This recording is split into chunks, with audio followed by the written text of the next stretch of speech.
Even with the global pandemic going on, 2020 was quite the year for video games. From the release of the surprisingly good Final Fantasy VII Remake to surprises like the release of a new Half-Life game in VR, or Microsoft recreating the whole planet in their 2020 flight sim. Fall Guys, and then Among Us even more, exploded through the streaming world and reminded us that games don't need to be complex, they just need to be fun to play. And while we're not the movie industry where seemingly everything got delayed to 2021, there are a lot of exciting games coming out for the PC this year. Here are a few of my picks. As someone who's never played the first 3 original Stalker games, I'm really looking forward to this one. Stalker falls into the same category for me as Halo or Gothic, regionally loved games. Games that for some reason really resonate, especially with one specific geographical and cultural area of the world. I'll do a video on that in the future because it's very interesting to me. Stalker 2 will have a unique blend of FPS, immersive sim and horror with a really thick atmosphere. We don't know much about the story except it will be non-linear and the choices the player makes will both affect short-term and long-term outcomes. The Zone will be one of the biggest open worlds to date. It's not confirmed yet, but it seems like the game won't be out on Steam, at least when it's released, given that it's part of the Xbox Game Pass.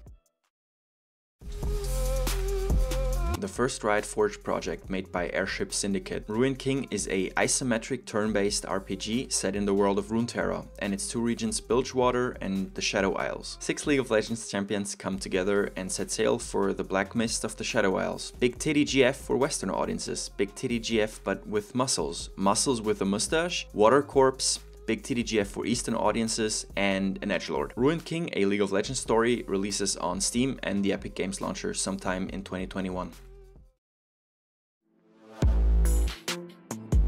If you're like me, Far Cry stopped to exist after Far Cry 4. The past few games just haven't been my cup of tea.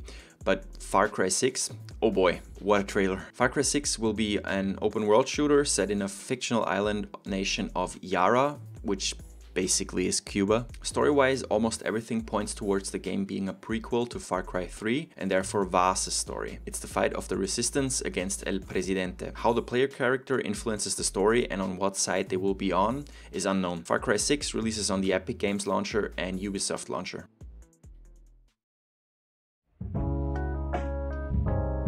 The final chapter of Agent 47 will be playable both normally and in VR, surprisingly.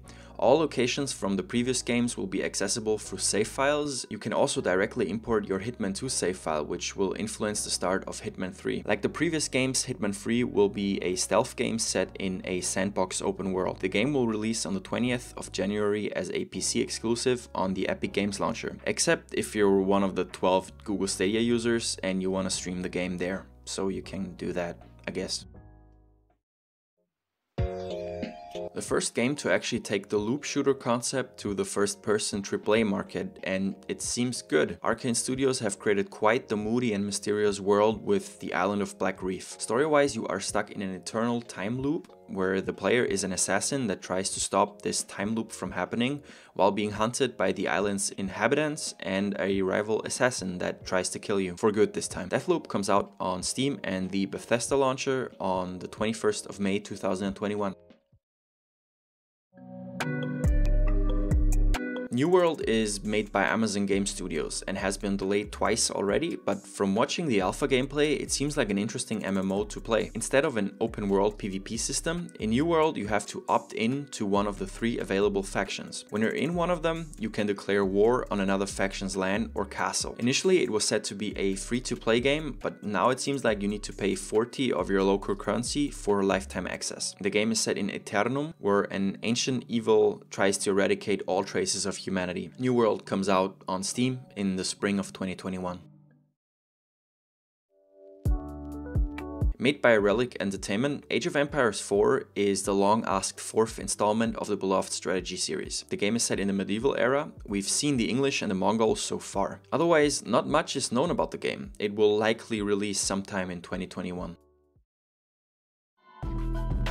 Scorn is a first-person horror shooter set in the world that is inspired a lot by HR Giga. Story-wise, not much is known other than the player character is a skinless humanoid and its developer App Software wants to throw the player into the world without much explanation. The game has one hell of a creepy atmosphere, and it looks really good. Scorn releases sometime in 2021 on Steam and the Windows Store. In Ghostwire Tokyo, 99% of the population vanished, only a few remain. The game is a first-person spectral shooter. The goal is to discover the mystery behind the mass vanishing of the population of Tokyo. The gameplay looks like a lot of fun and the story is intriguing. Ghostwire Tokyo releases so far only on the Bethesda launcher. These are just the games that I'm excited about, so what are yours? Let me know down in the comments below. Thanks for watching and take care.